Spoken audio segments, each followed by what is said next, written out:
precisamos renovar a cada dia a proposta de estarmos na presença de Deus. Tem um texto que me chamou muita atenção hoje, pela manhã, quando eu estava no meu momento a sós com Deus, que esse texto de Êxodo, capítulo 15, que fala das águas amargas. Diz assim, Êxodo capítulo 15, versículo 23: Então chegaram a Mara, mas não puderam beber das águas de Mara, porque eram amargas, por isso chamou-se o lugar Mara. E o povo murmurou contra Moisés, dizendo: que havemos de beber? E ele clamou ao Senhor, e o Senhor mostrou-lhe uma árvore, que lançou nas águas, e as águas se tornaram doces. Ali lhes deu estatutos e uma ordenança, e ali os provou. Interessante que termina aqui o texto, até onde eu li, com a palavra os provou. Em todo instante Deus estava provando o coração do seu povo. E eu penso, irmãos, que a todo instante, trazendo isso para a nossa vida hoje, aquele povo teve uma jornada de fé que terminou na terra prometida. Nós temos uma jornada de fé que vai terminar com o cumprimento da promessa da vida eterna em Cristo Jesus. E o cumprimento dessa promessa é só no céu. Amém? Termina lá. Quem quer chegar no céu? Quem quer entrar no céu? Eu creio que todos nós precisamos pensar no céu como uma realidade proposta por Deus para as nossas vidas.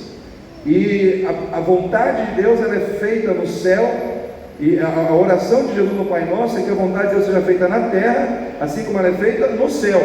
Em outras palavras, o céu é a referência para a terra, ou seja, as coisas que acontecer na terra como elas acontecem no céu. Então o céu sempre será a referência. A salvação não é do homem para Deus, mas de Deus para o homem. Então a gente sempre vê que a ação, ela vem de cima para baixo. É Deus fazendo, é Deus operando para dar condições ao seu povo de caminhar. Mas o fato de sermos povo de Deus não quer dizer que nós não vamos ter dificuldades no caminho. É engano nosso achar que pelo fato de sermos de Deus, de sermos povo de Deus, tudo vai ser facilitado. Nem sempre. Às vezes vão ter dificuldades no caminho, e Deus vai permitir que essas dificuldades existam, para que Ele possa provar, para que Ele possa nos provar o nosso coração, revelar o nosso coração para Ele, não para nós mesmos. Porque Deus já sabe o que está no teu coração. Deus já sabe o que você vai fazer amanhã. Deus já sabe o que você vai fazer diante das circunstâncias que Ele vai permitir que entrem no seu caminho. Mas muitas vezes você não. Sabia que muitas vezes nós criamos falsas convicções ao nosso próprio respeito? A gente acha que a gente muitas vezes é mais forte do que realmente é. Às vezes a gente acha que a gente é mais fiel do que realmente a gente é. E a gente muitas vezes carrega dentro de nós convicções falsas ao nosso respeito, com base no achismo que nós temos sobre nós. Mas Deus, Ele sabe quem nós somos na real, Vou falar em português claro. Deus sabe quem nós somos realmente. Com Deus não existe engano. Ele sabe quem a gente é. Ele sabe como a gente vai reagir diante de uma tentação. Ele sabe como a gente vai reagir diante de um problema. Ele sabe como a gente vai reagir diante de uma perda. A gente não sabe. A gente não sabe, irmãos. Às vezes a gente pensa que sabe, mas não sabe. Eu já fiquei assim, às vezes me perguntando, claro que eu jamais quero, em hipótese alguma, que isso aconteça, mas se alguém na minha presença maltratasse uma neta minha, como eu reagiria? São situações que a gente não sabe, a gente não, eu vou ficar quietinho, será que eu vou, dependendo do que for feito? Será que a minha reação vai ser de paz e amor? Não sei. Às vezes a gente acha que a gente tem controle de situações da nossa vida e nós não temos. Por exemplo, Pedro, quando ele chega para Jesus, no momento que Jesus diz: olha, o pastor será preso, as ovelhas se dispersarão. Traduzindo, eu serei preso e vocês vão me abandonar. Pedro diz: o senhor está enganado, eu vou ficar contigo até o fim. Isso era uma falsa convicção, uma falsa convicção de si mesmo. Ele achava que ele era mais fiel do que realmente ele era, ele achava que ele era mais forte do que realmente ele era, e muitas vezes não é assim. Às vezes existem situações que nem são tão perturbadoras, mas elas conseguem nos atingir, elas conseguem tirar a gente do eixo, né? E aqui, irmãos, o povo havia acabado de passar pelo Mar Vermelho. Aqui no capítulo 15, nós estamos no capítulo 15. O capítulo 15 vem depois do fechamento do capítulo 14, que é aquele momento grandioso quando o povo passa pelo Mar Vermelho a pés enxutos. Deus leva o povo em segurança. Todos os soldados de Faraó, os carros de Faraó e o próprio Faraó são mortos ali, né, com as águas do Mar Vermelho, quando eles entram atrás do povo de Deus. Ou seja, Deus deu uma grande vitória, destrói seus inimigos, e agora está levando o povo.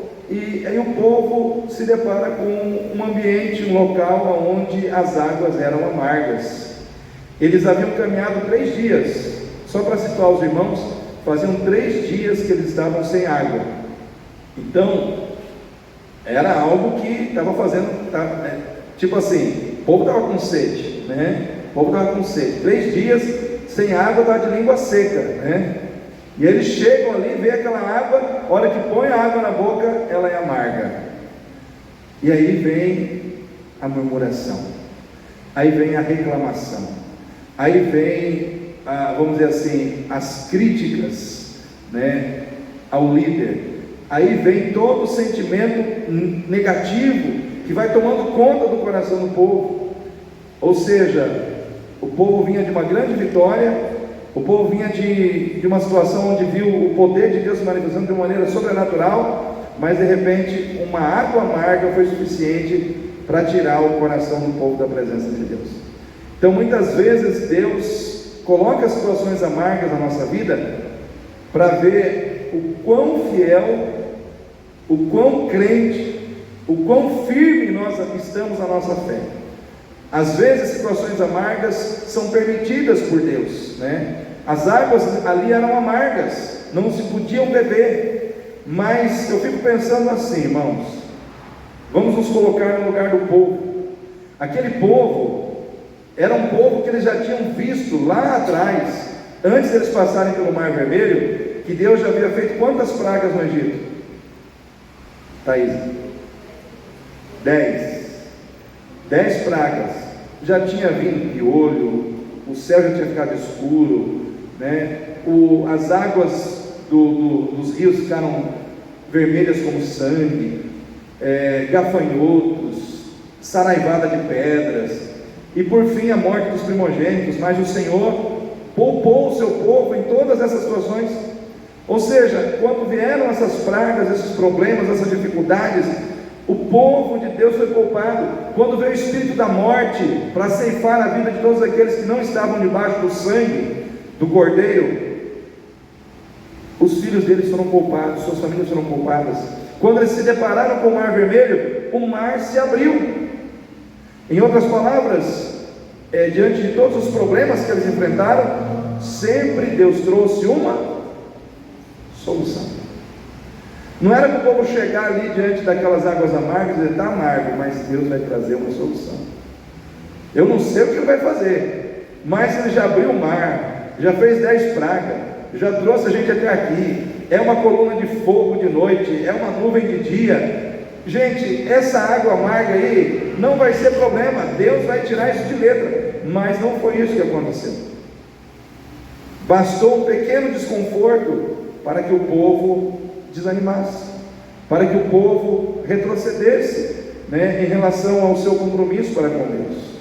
E muitas vezes a gente tem que avaliar, irmãos, a nossa jornada de fé, essas questões que às vezes Deus coloca no nosso caminho para nos provar, para nos libertar muitas vezes, irmãos, de um coração enganoso, de uma falsa fé, de uma falsa fidelidade que a gente muitas vezes está carregando quando tudo está bem.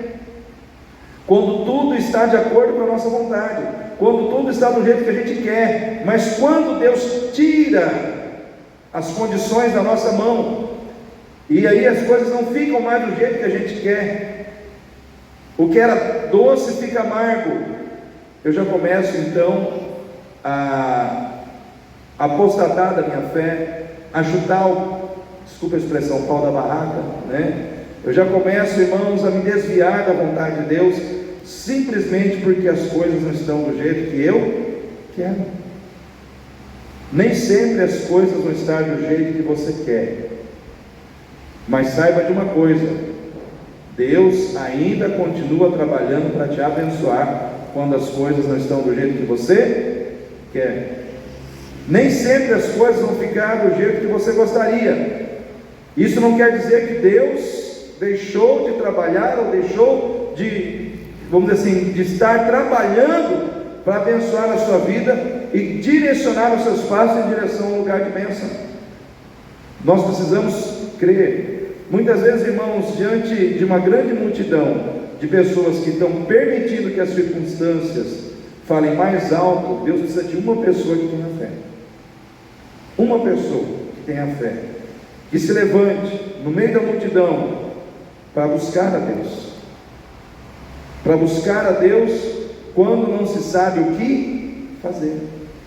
Porque muitas vezes nós não sabemos o que fazer, e nós temos que ter humildade para dizer: não sei o que fazer. E era essa situação que Moisés estava enfrentando com o povo. E o que aconteceu? Moisés se depara com aquela água amarga, ele não tinha conhecimento prévio das situações, e ele disse: Senhor, e agora? E ele começou a buscar ao Senhor pelo povo. Ele começou a buscar por aqueles que não estavam buscando. Ele começou a orar por aqueles que não estavam orando. Ele começou a estar na presença de Deus por aqueles que não queriam estar na presença de Deus. E o que aconteceu? Deus falou com ele. Deus trouxe para ele a solução que não era só para ele, era para todos que estavam com ele, era para todo o povo. Mas uma pessoa precisou se levantar. Então, quando eu penso nisso, eu vejo que Deus está procurando pessoas que se levantem, enquanto outras insistem em ficar prostradas. Deus quer pessoas que se levantem em fé. Deus quer pessoas que se levantem através da fé, numa postura de dependência de Deus. Nós precisamos depender de Deus, irmãos, mais do que nós mesmos. Precisamos depender de Deus mais do que de nós mesmos. Por quê? Porque os dias são maus, as dificuldades são grandes, né? O inimigo está trabalhando incessantemente para nos tirar da presença de Deus. Para você esfriar na fé, é que nem eu disse alguns dias atrás: basta você só ficar cuidando da sua vida secular, basta você só trabalhar, assistir televisão, ficar no celular, ir para as redes sociais. Aparentemente você não está fazendo nada de errado, sim ou não? Mas se você só ficar fazendo isso, isso está minando a sua fé, isso está minando o seu relacionamento com Deus, está minando. Irmãos, os tempos bíblicos lá atrás, quando as pessoas morriam por amor a Jesus, crucificadas, incendiadas como tochas humanas, mortas por leões nas arenas, eu vejo que talvez era mais fácil o povo ter uma conexão com Deus, porque não tinha tanta distração como nos dias de hoje. Sim ou não, irmãos? Será que hoje a gente tem muita distração? Será que hoje, se a gente fizer uma avaliação da nossa vida como filhos de Deus, como cristãos, será que nós muitas vezes não estamos distraídos demais com as coisas que o mundo nos oferece? E isso está tirando o foco da nossa atenção de Deus, da palavra de Deus, da obra de Deus, do chamado que Deus tem na nossa vida. Já parou para pensar que Deus tem um chamado com você? Irmãos, todos os dias eu penso no meu chamado, e o que eu tenho que sacrificar para viver ele. Eu tenho que sacrificar coisas que me são caras, que me são importantes. Às vezes momentos que eu queria ter com a minha esposa, eu tenho que sacrificar por causa do meu chamado. Às vezes momentos que eu poderia desfrutar com a família, às vezes eu tenho que me sacrificar por causa do meu chamado. Tem momentos em que eu não posso nem sequer atender um filho, porque eu estou me dedicando, a não ser que seja um caso de extrema emergência, não tem jeito, né? Mas no cotidiano geral, naquele horário, naquele momento, eu tenho que estar conectado com Deus. Estou falando do domingo à tarde, por exemplo. A minha família sabe o que eu quero dizer, né? Então, às vezes a gente faz almoço lá em casa, eu faço aquele holocausto, né? Aquele churrasquinho. Aí eu falo, gente, depois do almoço, né? Aí eu não consigo, gostaria, mas eu tenho que dar tempo para Deus trabalhar em mim, para Deus trabalhar em mim, para que depois Ele possa trabalhar através de mim na vida das pessoas. E isso eu tenho, não é só no domingo à tarde, tem que ser todos os dias, em algum momento do dia, eu tenho que ter momentos com Deus, né? Eu falo para minha esposa que eu sou um homem amável, tranquilo, sereno, calmo, quando eu estou na presença de Deus. Então ela ganha com isso, né? Ela ganha, fala, ó, me mantém na presença de Deus, você vai ganhar com isso. Porque se eu não estiver na presença de Deus, eu não sou calmo, não sou tranquilo, né? As minhas características adâmicas, vamos dizer assim, elas começam a aparecer, elas começam a querer se manifestar, aí eu começo a querer me desviar da vontade de Deus. Então isso acontece comigo, né? E eu imagino que não seja só comigo, eu imagino que isso aconteça com todo mundo. Nós precisamos matar o nosso eu comprometido com a carne, com o pecado, todos os dias. Tem um senhor que não está aqui agora, ele ficou de vir aqui agora à noite, é o seu Luiz, não sei quem lembra dele, vem com a irmã Sandra aqui, o senhor bem magrinho. Ele ficou o dia inteiro aqui trabalhando, carpino aqui, plantando flores na frente da igreja. Mas o passado dele foi difícil, porque ele foi dependente químico. Então a pessoa, e a história de dependência química dele foi por muitos anos. E aí ele precisou ir preso, ele precisou passar por um centro de recuperação, ele precisou passar por situações trágicas. E aí hoje ele fala, pastor, passei por tudo isso, olho para trás, vejo quanta coisa eu perdi.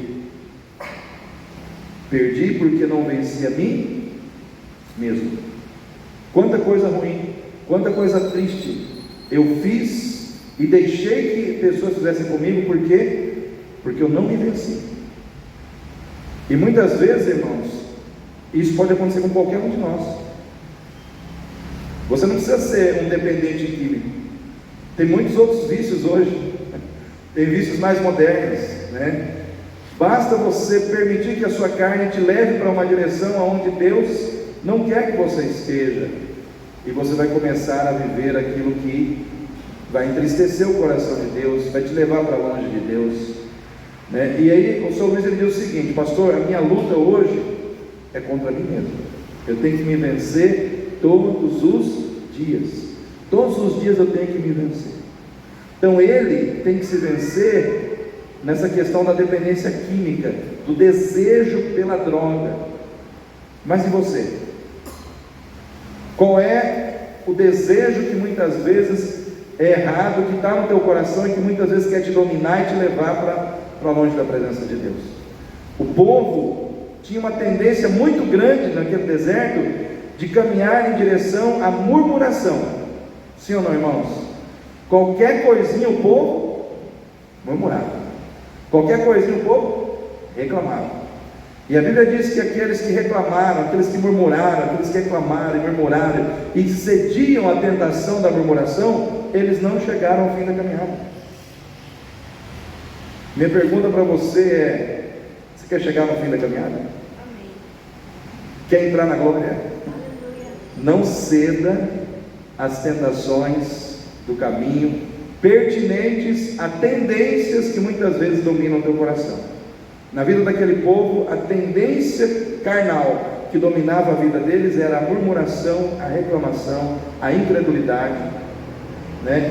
O povo tinha uma amnésia espiritual muito grande, porque eles esqueciam muito rapidamente do que Deus tinha feito.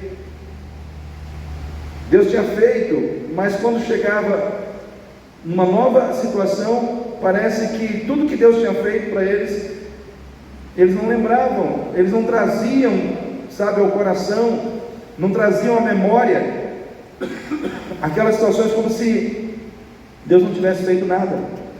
Jeremias, ele ali no seu livro de Lamentações, acho que no capítulo 3, ele diz algo muito interessante, no momento de crise, no momento de dificuldade, no momento em que ele estava sendo perseguido pelo próprio povo de Deus, muitas vezes jogado em poço, em calabouço, porque ele, como porta-voz do Senhor, ele estava corrigindo um povo que não queria ser corrigido, ele estava corrigindo uma nação que não queria sair do pecado. Então o que aconteceu? O ministério do profeta Jeremias foi terrível para ele. Por quê? Porque ele foi um dos profetas que Deus levantou para falar com o povo de Deus no momento que o povo de Deus estava muito apegado ao pecado. E aí o que aconteceu?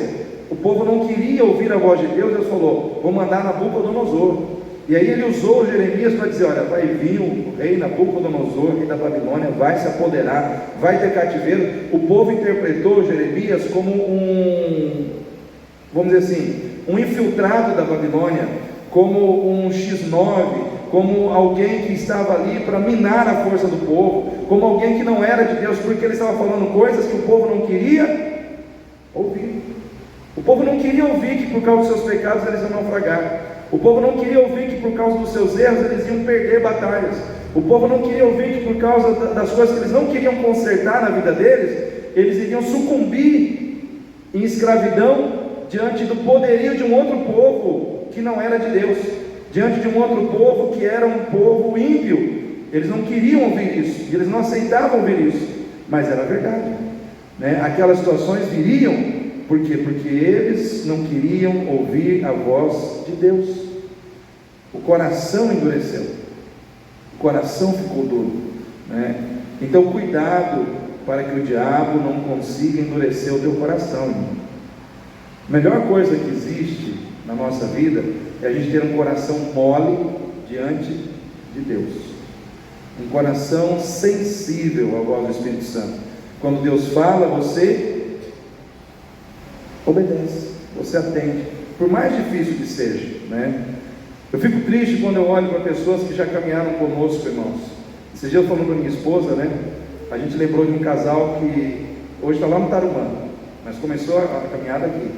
E a gente, dentro do carro, assim, começou a brincar, falou: se a gente for pensar em todas as pessoas que passaram pelo Itatiaia e fosse reunir todas essas pessoas hoje, seria muita gente, e muita gente que infelizmente não está na presença de Deus hoje. E isso me deixa triste. Por quê? Porque essas pessoas ouviram a palavra, provaram da palavra, provaram da graça, e hoje o coração está duro. Parece que você fala de Deus, é como se fosse uma coisa totalmente alheia ao entendimento, que a pessoa parece que está totalmente fechada para essa realidade. É como a Bíblia diz, que o Deus desse século cegou-lhes o entendimento, para que não lhes resplandeça a glória do Evangelho de Cristo. É uma cegueira espiritual. Irmãos, os assírios, eles tinham um costume terrível quando eles dominavam, eles venciam uma guerra e eles dominavam o exército inimigo. Eles colocavam todos os soldados do exército inimigo em fila, e aí tinha um carrasco com um instrumento pontiagudo, e eles iam furando os olhos dos soldados. Porque eles entendiam o seguinte: a partir do momento que aqueles soldados ficavam cegos, eles seriam soldados inúteis para sempre. Então, na visão do inimigo, era cegar o soldado e ele não poderia mais lutar. E você acha que essa não é a estratégia do inimigo das nossas almas com você, comigo? Você acha que o diabo muitas vezes não quer furar os nossos olhos espirituais, para que a gente fique cego, para que a gente não veja as coisas como elas são? Então, às vezes, Deus prova o nosso coração para nos despertar. Olha, estou despertando vocês. Essa situação de amargura aqui, não é porque eu quero castigar, não é porque eu quero judiar, não é porque eu quero maltratar, é porque eu quero que você se liberte de você mesmo. Porque se eu deixar as coisas só tranquilas, você esquece de mim, você esquece de quem eu sou, você se afasta da minha presença. Então a palavra de Deus diz que as águas amargas foram um lugar de provação, né? As situações de amargura, muitas vezes, são situações didáticas, são situações usadas por Deus para nos ensinar algo que nós precisamos aprender, que sem elas nós não aprenderíamos, né? A outra situação que esse texto me mostra é que, diante da nossa jornada de fé, todos nós estamos numa jornada de fé aqui, Deus quer que a gente entenda que as águas amargas representam as situações de amargura da nossa vida, e essas situações, elas serão solucionadas se nós entendermos que tudo depende de um trabalho conjunto dele conosco, amém? As situações de amargura da nossa vida, elas têm solução, só que essa solução só virá através de um trabalho conjunto, de mim com Deus, de você com Deus. Então ali haviam águas amargas. Moisés clamou. O que Deus falou para Moisés? Pega um arbusto, um galho, não sei se era um galho, se era um arbusto, uma árvore, e joga na água, e aí a água ficou doce. Deus não podia ter simplesmente dito assim, ó, pode provar da água, que eu já fiz ela ficar doce. Podia ou não podia, irmãos? Ele podia, mas ele queria trabalhar em conjunto, ele queria trabalhar de forma cooperativa, tipo assim como eu tenho uma parte nessa obra, você também tem, para que as coisas amargas se transformem em doce, para que a amargura, as situações de amargura da sua vida sejam transformadas em algo doce, você terá que trabalhar comigo. É isso que o Senhor estava dizendo. Eu preciso que você trabalhe junto comigo, assim como eu tenho a minha parte, você tem a sua.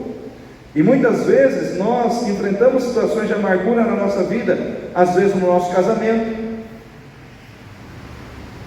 É até covardia perguntar quem é casado aqui, só tem eu, Gabriel, né? A Cecília, né? Mas, Gabriel, é tudo doce no casamento? É tudo doce no casamento, Isabel? Tem umas situações amargas, sim ou não? Cecília, é tudo doce? Tudo docinho? Todo dia? Tem umas coisinhas amargas, não tem? Como também tem no meu casamento com a minha esposa. Às vezes tem as situações amargas, né? Tem as situações amargas. Isso acontece no ambiente marido e mulher. Isso acontece no relacionamento, no âmbito do relacionamento de pais e filhos. Às vezes existem situações de amargura entre pais e filhos, relacionamentos amargos, que estão amargos há anos. E aí a pessoa fala, Senhor, eu quero que o Senhor tire essa amargura. Deus fala, tudo bem, mas vamos trabalhar junto. Eu vou fazer a minha parte, mas o perdoar, o conversar, o honrar o outro, o reconhecer erros diante do outro, essa é a sua parte. Porque muitas vezes nós queremos que Deus tire a amargura dos nossos relacionamentos, mas Deus fala, tudo bem, mas tem uma parte que é sua. Você, esposa, tem que honrar seu marido. Você, marido, tem que honrar sua esposa. Você, filho, tem que honrar o seu pai. Você, pai, tem que saber tratar o seu filho.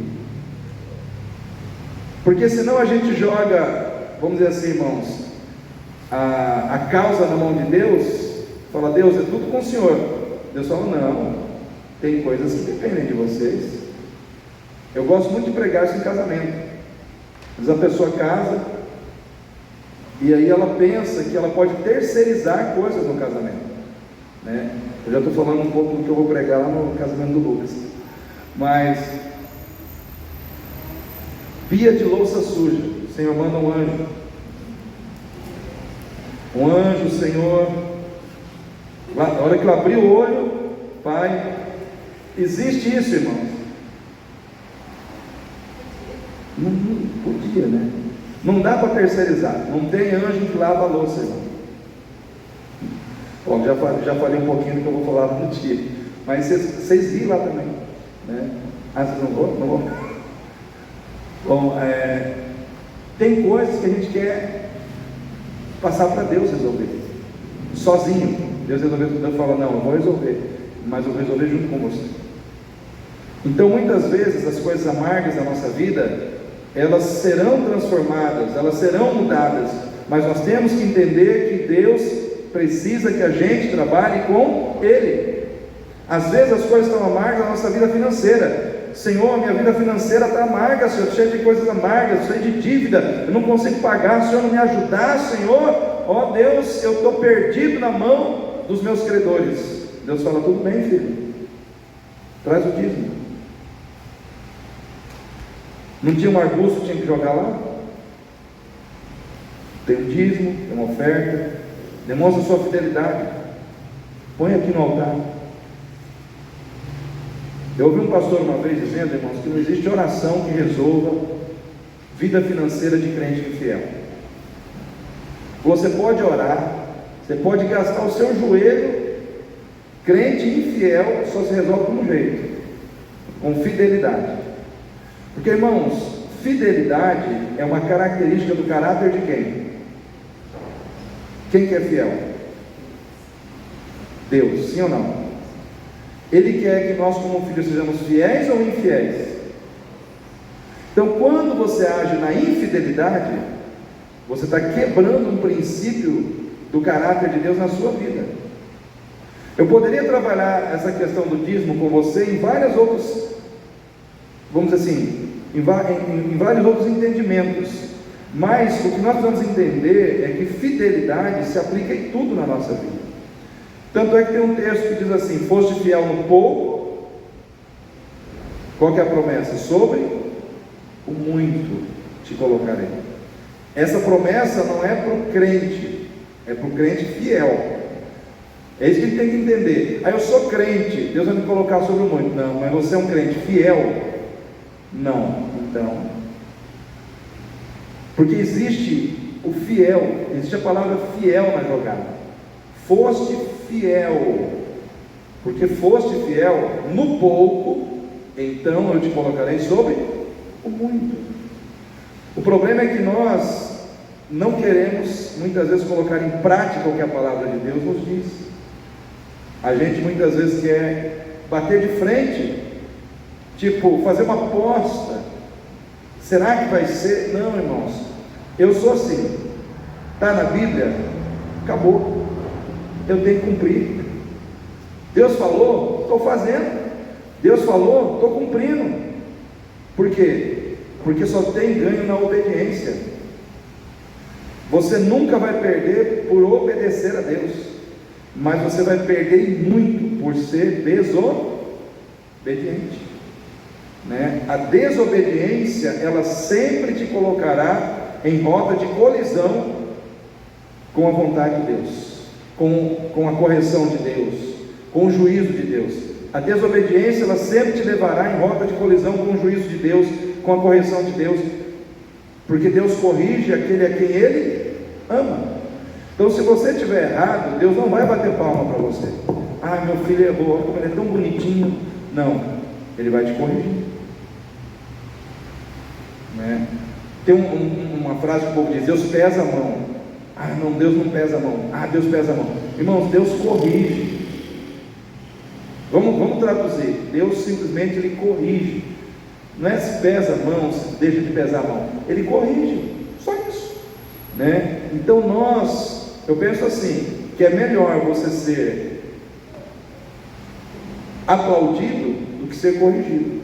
Aplaudido por acertar do que corrigido por errar. Então nós precisamos parar para pensar nessas coisas, né? Então Deus, Ele pode mudar as situações amargas da nossa vida? Pode.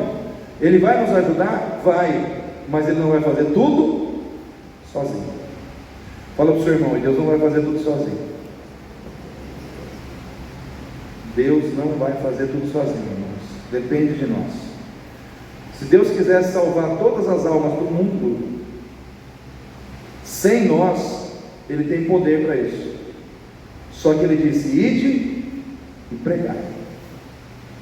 Ide e pregai, ide e anunciai. Ou seja, Ele quer trabalhar de forma cooperativa.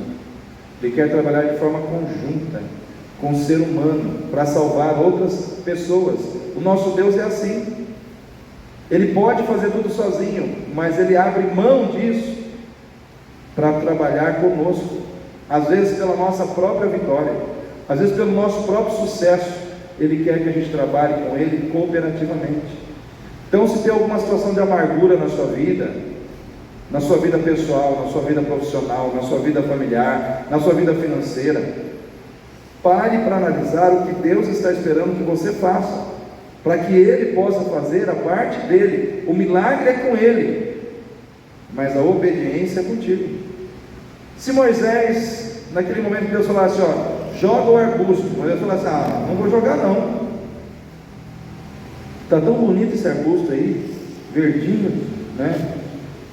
Não vou jogar. Eu não sei o que teria acontecido, irmãos, porque eu estou apenas conjecturando aqui, né? Mas o fato é que quando Deus falou joga, ele foi lá e jogou. E porque ele fez o que tinha que ser feito, as coisas aconteceram. Quando eles estavam ali nas bodas de Caná da Galileia, acabou o vinho. Sim ou não, irmãos? Quem está me acompanhando aí? Aí Maria foi lá pedir para Jesus. Jesus falou: vou traduzir no que eu entendo. Mãe, não é chegado o meu momento. Que tem versões que diz: mulher que criou contigo, né? Então vamos colocar assim: não é chegado o meu momento, não é minha hora de fazer os milagres. Só que no coração dele ele resolveu atender aquele pedido. Só que o que ele fez? Ele mandou as pessoas encher o que? As talhas de água. Aí eles foram lá e encheram de água. No momento em que eles começaram a obedecer o comando que foi dado, tipo, eles poderiam ter questionado: mas vai, acabou o vinho? Por que nós estamos mexendo com água? Né? Não é a água que acabou, eu acho que ele não entendeu, é vinho, né? Poderia vir vários questionamentos ali. Nós estamos trabalhando à toa, estamos aqui enchendo vasilhas de água, quando na realidade a bebida é outra. Mas o que eles fizeram? Eles foram lá e obedeceram. E no momento que eles obedeceram, a água foi transformada em vinho. Lá atrás, a água amarga foi transformada em água doce. O que eu quero dizer para você nessa noite: presta atenção no que eu vou dizer. O poder de transformar as coisas amargas da sua vida em doce também estão nas suas mãos. Não estão só nas mãos de Deus, também estão nas suas mãos. Tem muito crente amargando situações na vida porque tem um coração difícil na hora de obedecer, porque tem um coração indisposto a obedecer, indisposto a fazer o que Deus quer. Aí fica vivendo situações amargas desnecessariamente.